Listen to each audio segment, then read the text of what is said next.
Chapter 2, April Fool. Billy Cyrus's birth on April 1st, 1898 was a perfectly normal one. He weighed 7 pounds 6 ounces and according to his mother was fat and happy and full of the devil. He was named after William James, who presented the baby with a silver cup bearing the inscription to William James Sidus from William James, his godfather. Sarah Sidus, in her unpublished book, How to Make Your Child a Genius, wrote in the third person about the restrictions her son's arrival placed on her.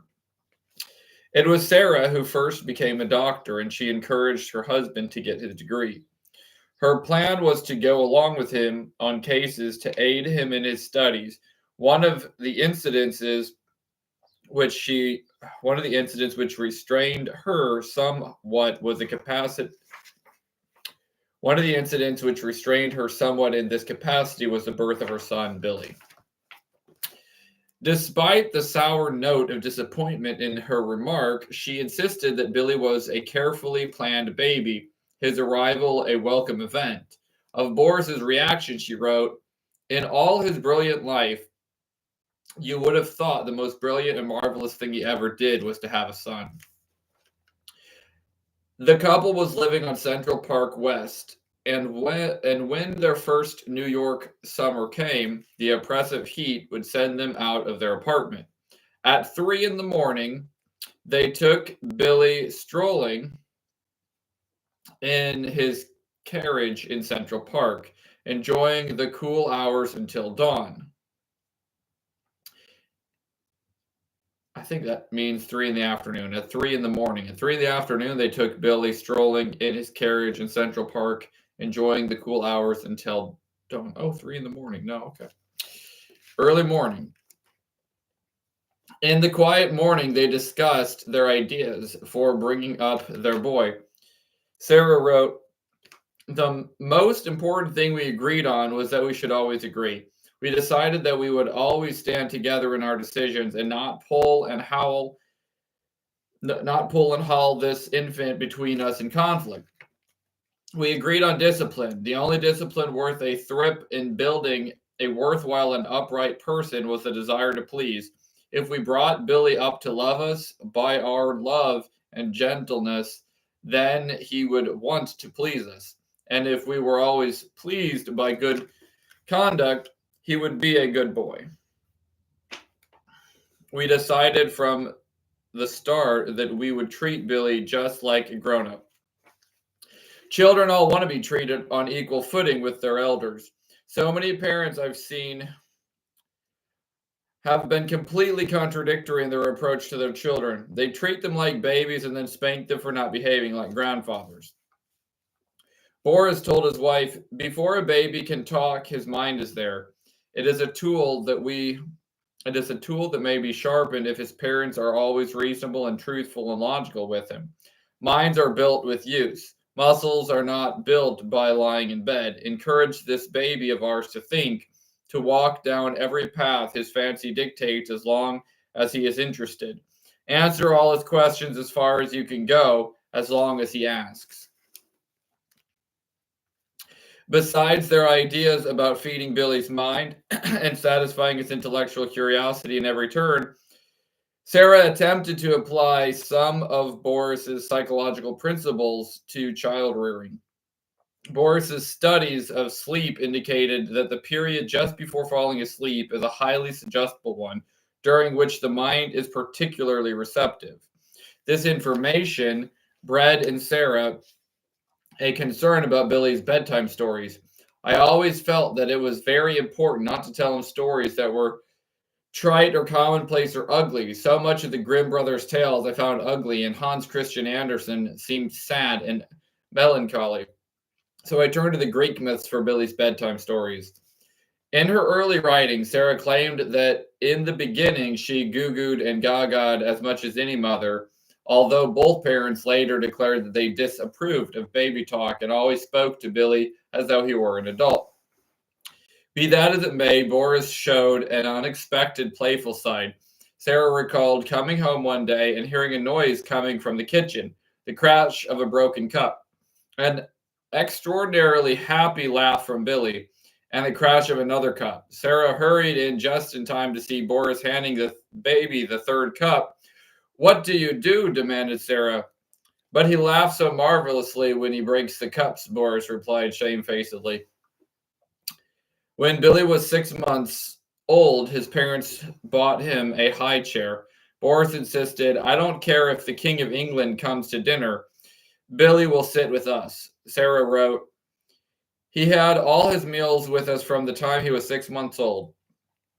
He couldn't creep, and he couldn't walk, and he couldn't talk, but he could observe. They gave him a spoon, and for 2 months he hid his ears and his eyes with the spoon, and sometimes his food landed on his head. And I would guide the spoon to his mouth. But after 2 months, lo, he hid his mouth. Such a crowing, such triumph. He crowed so that I thought at first he had burst his mouth, but his face was radiant with success. After that, he fed himself." "See," said Boris, "he has learned to coordinate those muscles. In the same way he can do that, he can learn to think by using his mind. Keep on feeding him like some others do. He will still be eating from your hand when he is 3 years old. A baby is never too young to start learning anything." Sarah claimed she was happy to stay home and take care of Billy, saying, "At the time of Billy's birth, the current fad was to practically desert your child, to refuse him any affection or love. We thought this whole idea was monstrous."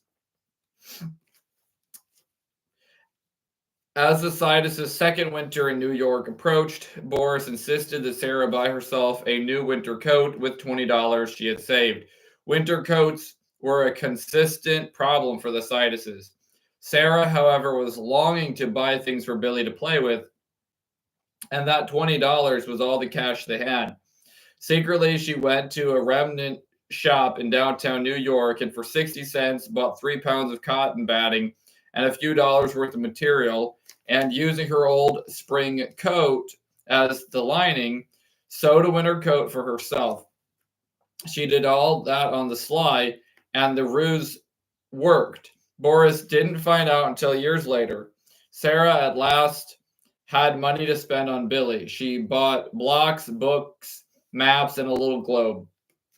Boris couldn't figure out where she'd gotten the money, but she just said mysteriously, "I saved it." Education began. Boris took alphabet letters, A and B, first holding them up in turn over Billy's crib, then forming a syllable until the baby said his first ba-ba. Then Boris reversed the order of the blocks so his son learned to say ob. Soon Boris was making words with the blocks and pointing to the objects they represented. Sarah and Billy too would play in this way by the hour, cluttering the floor with words. At 6 months, he spoke his first word, door. A few months later, when he had increased his vocabulary enough to explain, Sarah asked, "Why do you like the door so much?" "Door moves, people come," was Billy's answer. Billy was 7 months old when he had pointed to the moon and called it by name. That, Sarah later told his relatives, that Sarah later told a relative, was when she realized her son was a genius. She wrote, "The first thing my April Fool's baby wanted from the great outside world was the moon. We stood at the window of the apartment together in the evening with Billy in Boris's arms and admired the moon over Central Park." Billy chuckled and reached for it. The next night, when he found that the moon was not in the same place, he seemed disturbed. Trips to the window became a nightly ritual, and he was always pleased when he could see the moon. This led to Billy's mastering higher mathematics and planetary revolutions by the time he was 11. And if that seems to be a ridiculous statement, I can only say, well, it did. Billy played constantly with his maps and globe. He was not even a year old but was learning to spell at a remarkable rate. Boris and Sarah named the letters to him for hours on end, and he grew proficient at combining and arranging them. He would toddle around carrying a red tin bucket filled with blocks, then plop himself down on his stomach to spell out physiological psychology or effects of anesthesia, titles on the lower shelf of his father's bookcase.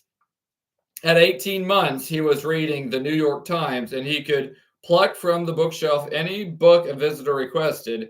At the same time that he was spelling, reading, and talking, Billy learned to count, also using blocks. He greeted visitors by telling them how many buttons they had on their dress or suit. When his parents pushed his carriage through Central Park, a crowd of children gathered around asking him to count to 100, a feat he could easily perform. The children were all older, but could not yet count. Sarah bought Billy a child's encyclopedia, and when he encountered something he didn't know, they looked it up together. One day, after they had done this a few times, he asked Sarah a question, then told her, "But you will say, let's look it up, and I can look it up myself." That, wrote Sarah, is the last lesson I gave Billy. During the day, he would go occasionally to his room and close the door and read. He never studied. By the time Billy turned 3, his voracity for learning was in full swing, and it became apparent that he was not even an ordinarily precocious little boy. One day, as Sarah sat in the kitchen, she heard the slow, purposeful thumping of the typewriter from her husband's study. She recalled, "I didn't interrupt, and Billy brought me out a letter he had written. It was to Macy's ordering toys. He addressed the envelope correctly and sealed the letter. Now I'm very old, like Daddy, because I can typewrite. Maybe I'm 100 or 200 years old." He was delighted by my surprise and proud to show me how he had pulled his high chair up to the typewriter. Then, when he found he couldn't reach it from his daddy's chair,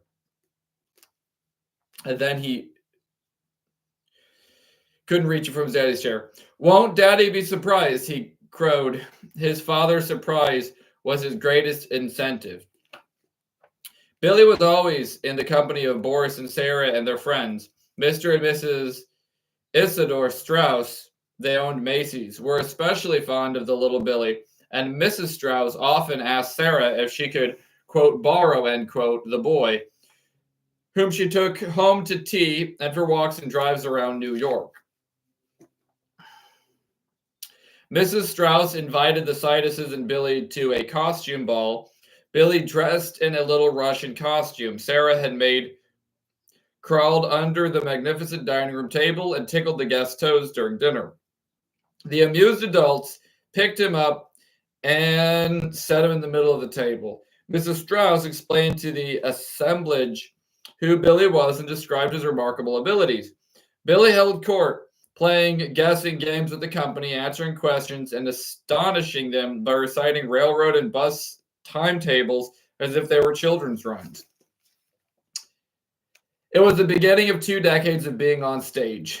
From then on, Billy was a regular at the Strauss parties, holding the floor and entertaining guests.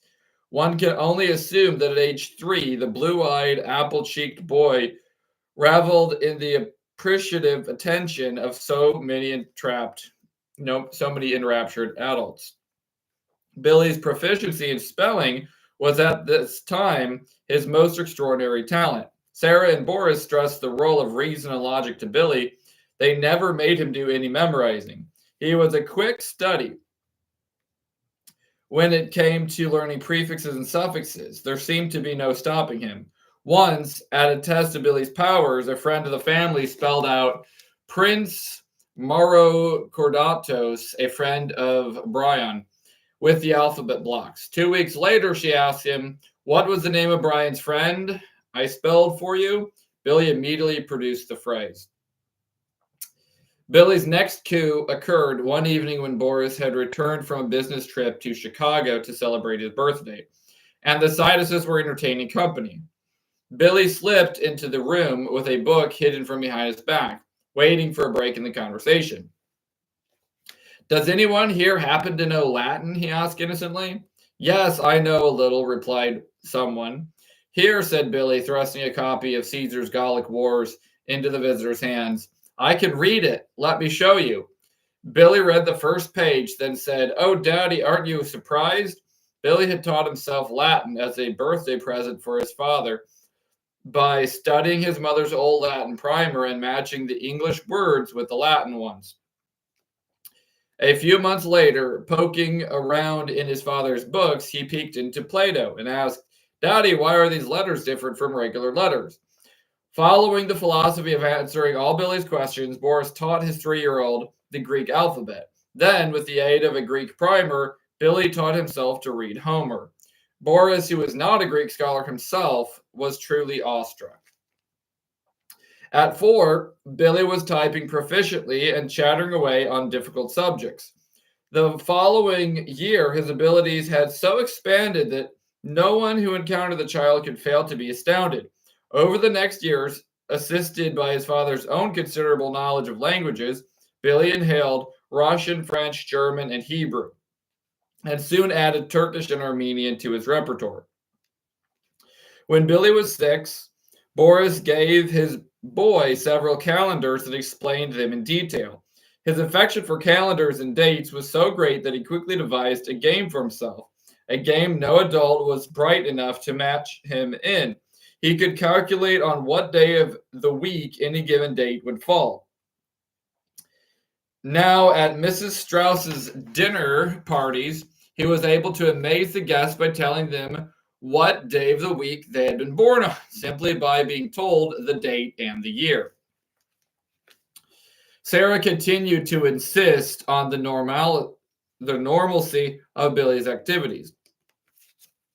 The real secret was that at first, when he learned, he wanted to please and surprise the daddy he worshipped. And like all normal little fellows, he wanted often to be the center of attention. He found that learning new things made him the center, and this was his stimulant. Afterward, he needed no stimulant. Learning was in itself a pleasure. Although Sarah later claimed that Billy played with other children, there is no evidence that this was so, and it is hard to imagine with whom he could have played. How many other toddlers like to discuss Caesar's Gallic War in the original Latin? With a possible rare exception, he was always in the company of adults. The family spent the summers on Mount Hurricane in the Adirondacks. William James introduced them to the Davidson Colony, a small and expensive summer resort. Intellectuals gathered there to go mountain climbing and to deliver informal lectures over tea. Boris's visits were brief, but Sarah and Billy stayed entire summers relaxing with the James family and a variety of artists, professors, and scholars. Prominent members of the colony were John Dewey, then head of the Department of Education of the University of Chicago, and his family. Sarah was fascinated and appalled by Mrs. Dewey's approach to child rearing. Mrs. Dewey was a believer in self-expression and complete freedom for her children, who were, Sarah decided, nice, honest children, but with no formal manners, but pleasant. Sarah was horrified to see them running around barefoot near perilous ravines and getting scratched by briars. Certainly, little Billy never ran barefoot. Despite Dewey's vast influences in the field of child education, none of it rubbed off on the Siduses. Said Sarah, "I could not see how falling off a cliff could be educational, and since there are many cliffs in this world, I didn't go along with Mrs. Dewey's ideas." In any case, the 5-year-old Billy had other amusements besides physical play. He was made mail clerk and allowed to distribute the letters each day.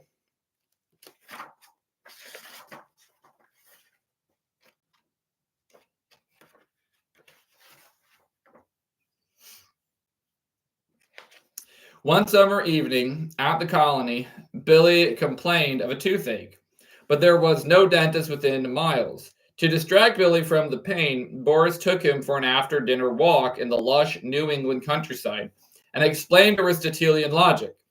Since the boy had been expressing interest in his father's Harvard lectures on the subject.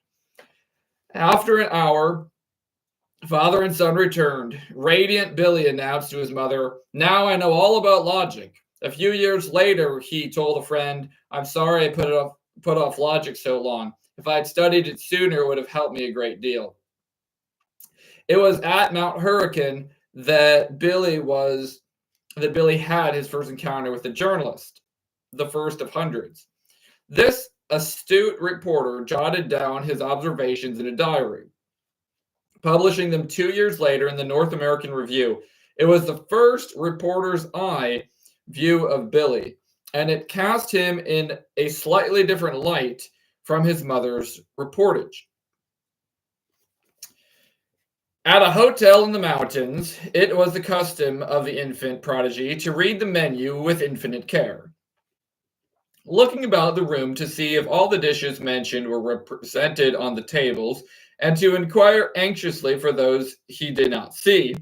Once he chanced to be brought to breakfast early, namely at 7:45, and when, upon counseling the menu, he found the breakfast was served from 9 to 8. He was seized by perfect panic, and when the waiter brought in the breakfast ahead of time, he required that it be taken back at once, and finally was borne shrieking from the room, crying out and calling like an irate Hebrew prophet, "It is from 8 to 9. It has been written." The Review is the first publication to give testament to Billy's amazing memory. A lady coming in with an armful of Joe pie gathered along the road preferred some slight data concerning the flour, only to arouse the eager little listener to a sudden contradiction.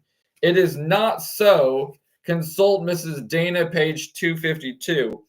It was quite true that he not only remembered all he had read, but the number of the pages upon which he read given information. It was his pleasing custom to speak of all the guests in the house in which he spent his summers by the numbers of the rooms they occupied. A lady and a little girl passing him, he would absent-mindedly comment, 2 number 33s, or a gentleman and a dog going by, he would comment, "Number 57, the dog from Kennel 4. His most notable trait was that he could not be turned aside from any purpose or diverted as other children are.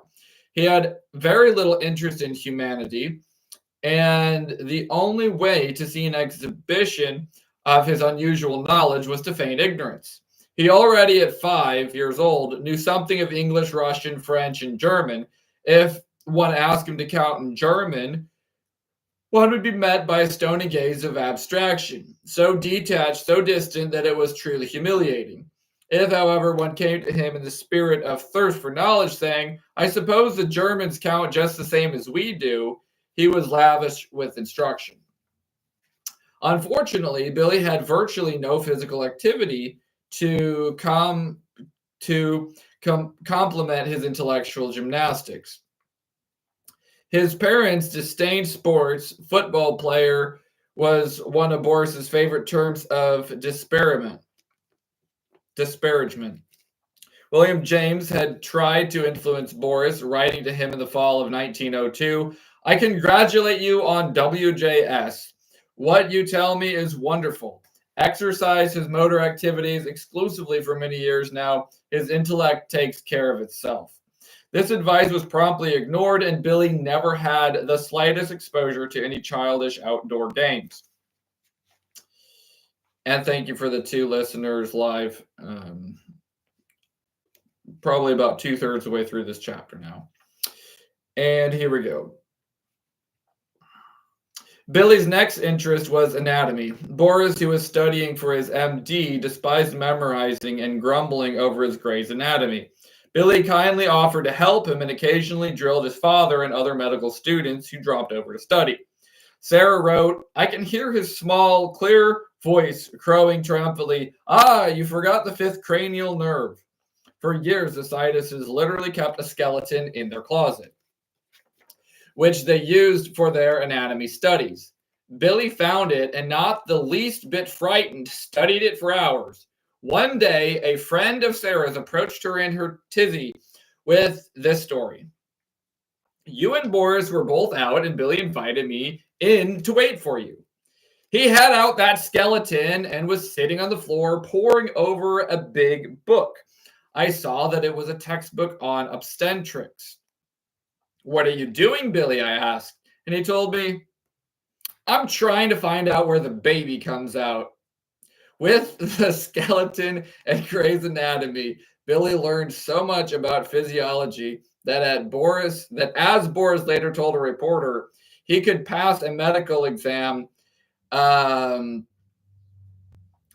the age of 6. Billy also became preoccupied with the constant bus and streetcar rides his parents took him on to museums, libraries, parks, and zoos. He began avidly to collect streetcar transfers, and with which he amused himself for hours at a time. He also took up stargazing and began to make up maps, the beginning of one of his greatest lifetime passions. Only once during his early childhood did Billy leave Sarah at a loss for words. One evening, Billy walked Mr. and Mrs. Addington Bruce, close friends of the scientists, to their car. Mr. Bruce handed the boy a quarter and instructed him to buy himself a treat with it. Billy returned to the house upset and asked his mother, "Why did he do that?" "Ah, Mr. Bruce thought it would please you," he replied. What did you do?" "I didn't want to take it, but I didn't want him to feel bad, so I took it, and after he drove off, I threw it in the gutter." Sarah wrote in her memoirs, "He's Boris all over again, with his savage contempt for largesse, for the padrone. What could I say to the son of mine who threw quarters in the gutter, without seeming to criticize his father, whose bone-deep scorn of money Billy had already absorbed? It was a problem for me, so I said nothing. He was his father at 6. Perhaps it was because he was so much like me in undiscriminating devotion to his father that he absorbed every shade of variation of Boris's attitude toward the world." Boris did not like to accept payment for his services. Bewildered patients sought out Sarah because Boris had refused to take their money. He had an ever-growing list of people who were not to be charged for his services: professors, students, and especially ministers, priests, and rabbis. This later group was curious because Boris was an atheist. Sarah saw his view of organized religion as a mixture of contradictions. He numbered among his friends many men of the cloth who knew of his atheism, and yet he was a student of the Bible, the Talmud, and Hindu religious books. He read religious tomes in Arabic, Armenian, Persian, Greek, Hebrew, and Sanskrit, and whole shelves of his library were given over to these texts, which he discussed by the hour with priests and rabbis. But though these books fascinated him, he despised established religion. When he published his most controversial book a number of years later, he wrote, "A rabbi came to ask my advice about the education of his little boy. My advice was, quote, teach him not to be a Jew," end quote. The man of God departed and never came again. The rabbi did not care for education, but for faith. He did not wish his boy to become a man, but to be a Jew. By the age of 6, Billy was a confirmed atheist. And I have a little side note saying maybe agnostic would be a better term, because I don't know that he necessarily believed that there was no God. But again, that's what it says in the book. Maybe agnostic would be better. I'm not sure. At least he was not religious. Showpiece that he was, Billy was hard all that occupied the Cytuses in the years was hardly all that occupied the Cytuses in the years between 1898 and 1904. Though both parents spent a great deal of time with their boy, they also managed to lead remarkably active lives outside of their home. In 1898, the year of Billy's birth, Boris too gave birth to a beloved child. It was his first book, the one he had refused to submit as a thesis, The Psychology of Suggestion, with an introduction by William James. James wrote to Boris, "The whole thing is bold, original, and radical, just like yourself, and I like it." His second book, The Nature of Hallucinations, was published 2 years later. 2 years after that, he published his third. Like most writers, Boris found the process of writing arduous. After the completion of each book, he grumbled that he never wanted to write another book. He was to write 17 books and 52 articles. While Sarah entertained and took the greater part in raising Billy day to day, she prided herself on maintaining the Cytus household and managing the family finances single-handedly. This arrangement suited Boris, who simply gave her any money he made and let her oversee the budgeting. That none of my family except myself was ever practical, one iota about the mechanics of living, is perhaps due to vanity on my part, wrote Sarah. Boris couldn't drive a nail, and the only time I ever saw William James try to drive a nail, he hit his thumb. So naturally, Billy too couldn't drive a nail. Since every creature must have a forte, it was my vanity to drive the nails for my two brilliant men. In 1901, James Gordon Bennett, publisher of the Herald Tribune, helped to endow Boris with a hospital, which Boris dubbed the Psychopathological Hospital and Psychopathic Laboratory. Laboratory. Boris continued his work at the Pathological Institute, curing difficult cases and saving them from brutal asylums with his method of hypnotization, a form of hypnotism. He traveled extensively around New York State, initiating reforms and lecturing to heads of hospitals about the barbaric conditions of New York's insane asylums. His work was so impressive that in 1910, American Magazine could justly rank Boris Cytus with three other masters of the mind: Pierre Janet of Paris, Morton Prince of Boston, and Sigmund Freud of Vienna. The same article propounded Boris's theory of reserve energy and its role in the creation of the boy genius. According to this doctrine, each of us possesses a stored up fund of energy, of which we ordinarily do not make any use, but which we could be trained to use habitually to our great advantage. Dr. Cytus contends that it is by arousing this potential energy that the patients whom he treated are cured. And he further insists that by the remarkable results he has obtained in educating his boy, he has demonstrated the possibility of training people to draw readily and helpfully on their hidden energies. William James claimed to have discovered this energy concurrently with Boris in 10 years. Billy would produce a startling expansion of his father's theory.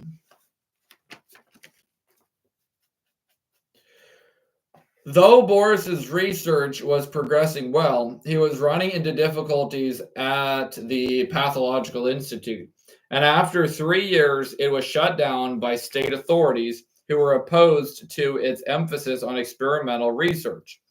With this disappointment, the Cytuses decided to leave New York. Despite the friends that made, they longed to return to Boston. They could now afford to live in Brooklyn, a suburb that was attracting an influx of upcoming professionals. And Boris, surprisingly, had decided to acquire his MD at Harvard, perhaps as a result of Sarah's constant pressure, perhaps because he regarded the MD as one degree with real practical value. Sarah contended that he wanted to study medicine so that he might distinguish with more assurance between those cases with which he wished to treat and those which should be overturned to the medical establishment, for by now he wished only to practice psychiatry. And hello from France. Thank you for whoever's watching. I guess I got 6 live watchers, so thank you from France, whoever's watching. I have 2 paragraphs or so, and then I'll be finished for the day, so bear in with me. Sorry for my terrible French pronunciation. I don't speak French. I might need to in my master's degree, but I will attempt that at a later time. Okay. Harvard had been keeping up with New York in the field of psychology. The philosophy department now had its own building, Emerson Hall, built in 1903, complete with a laboratory specially equipped for experimental psychology. In 1904, the Sidus family moved to Brooklyn. Boris studied at Harvard Medical School, maintained a private practice, and worked closely with other scientists. Most importantly, he published Multiple Personalities, a book that enhanced his reputation enormously. I am a classics major with a lot of other interests, including mathematics and theology and music. But classics is my major, just for whoever's watching. Okay, back to the book. In the ponderous style that had come to characterize Boris's writing, Multiple Personalities, again, I also have read almost everything Boris Sidus ever wrote. I have a collection of that too. So, Multiple Personalities is a good book, and maybe one that I'll read on this channel after this or simultaneously, something like that. Okay, so Multiple Personalities. He wrote a book called Multiple Personalities, recounts the cure of amnesia victim, Reverend Thomas Hanna. In the spring of 1897, Hanna, a 25-year-old Baptist minister, fell out of a carriage and landed on his head. He was knocked unconscious and awoke with total amnesia, reduced to the mental state of a newborn infant. Boris and his colleague, Dr. Simon Goodhart, taught him to speak, to eat, and go to the bathroom as if he were a child. He learned quickly, and in a few weeks, he could talk, but he had no memory of his former life. Soon, Hanna began to have vivid dreams. They were scenes from his past, but he didn't recognize them. Boris and Goodhart alternated between hypnotizing Hanna and stimulating him using such scientific methods as pinching, shouting, and throwing cold water in his face. They also tried a substantial dose of cannabis indica, which induced in the patient, not so surprisingly, a state of euphoria, inner joy, and mental buoyancy. They took Hanna to the theater, to the zoo, and to dinner with his family, attempting to, quote, jog his memory, end quote, by recreating scenes from his pre-accident life. For 2 months, his pre- and post-accidental personalities alternated within him, fought for dominance. Finally, Hanna experienced a moment of crisis. He was aware of both past and present simultaneously. He recovered completely. Despite its style, Multiple Personalities was widely read and widely reviewed. Critics were of several minds. One writer actually suggested that the book should, quote, be carried along by tourists to note the dual personalities with which they may come in contact with, end quote. Boris Sidus had become famous, and the family that had left New York for a fine Boston suburb appeared to be on its way to a magnificent future. And that is the end of chapter 2. To answer the chat, I am a classics graduate of the University of Evansville from Southern Indiana. And then I am currently to be going to graduate school starting in the fall at University of Kentucky. So Indiana to Kentucky is where that's at. And I do also have a student teaching position where I'm going to be teaching undergrads, freshman Latin, I believe, maybe some freshman Greek. We'll see how it goes. And that is upcoming in the fall at University of Kentucky. So thank you very much for your questions in the chat. Um, I have heard at least that French is actually a requirement for classics majors, especially going toward the PhD. And so maybe someday I'll be able to talk to you in French. I don't know. Right now, my main languages are more so Greek, Hebrew, Latin, a little bit of other languages, but maybe a little bit of French. German I could do a little bit better. But yes, have a good day, and um, still CV. I'm not sure what that means. But yeah, thank you for watching. I will continue with this book. Comprehends. Two comprehends would be you understand pos sinon. The whole sentence, is that what you said? Do you understand the whole sentence? I don't know French. I know Latin, to salute Chauva. Okay, yeah. I would say saluto quoque tibi. I also greet you. So yeah, I understand where language comes from. Oh, that's what that means. Okay, well, I appreciate your explaining that. Oh, so it means like sort of like you're welcome, greetings. Okay, that's cool. Um, cool. Well, I appreciate that. So, anyhow, reading The Prodigy, an excellent book. It describes some people that were really not following the standard protocol for raising their son for studying psychology. I think that to comment on this a little bit, one of the things that draws me to this book specifically is just who Boris Sidis was and some of his theories on psychology that are different from Sigmund Freud and a lot of modern psychologists. He had a lot of study on the subconscious, and I've read pretty much everything he wrote, some of his writing several times over, and it's wonderful, very dense and very difficult. I can't say I understood everything I read. Even though he was an immigrant and learned English as a second language, his writings are very difficult, especially when it comes to psychology. But definitely a very good thing. Thank you for subscribing.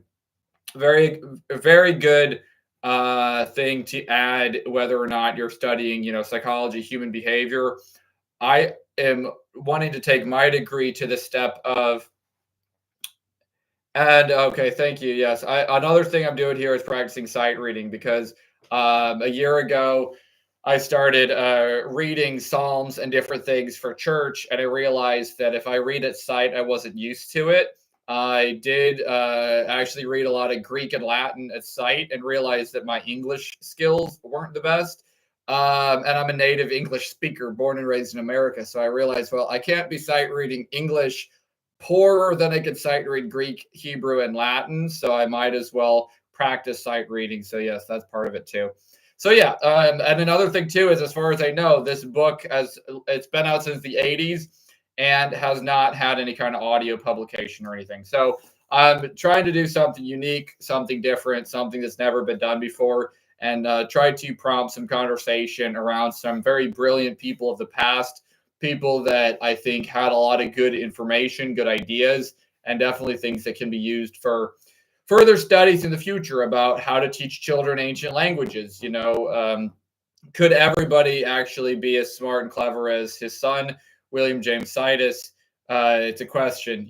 Was it his education, or was it an inborn genius that just, he could have been born on a farm to ignorant parents and had the same thing happen? It's a good question and something to be discussed at a later time. So thank you all for watching. Thank you for the baguette of a subscriber. I hope I'm saying that right. French baguette. I'm not really sure how to say that. Again, maybe in the future I'll learn French and can add that to my repertoire. Right now, I'm actually listening to a bunch of music in Romanian. It's my idea of Pig Latin. Put the article at the end instead of the beginning. But French is cool too. So, without further ado, I will end here.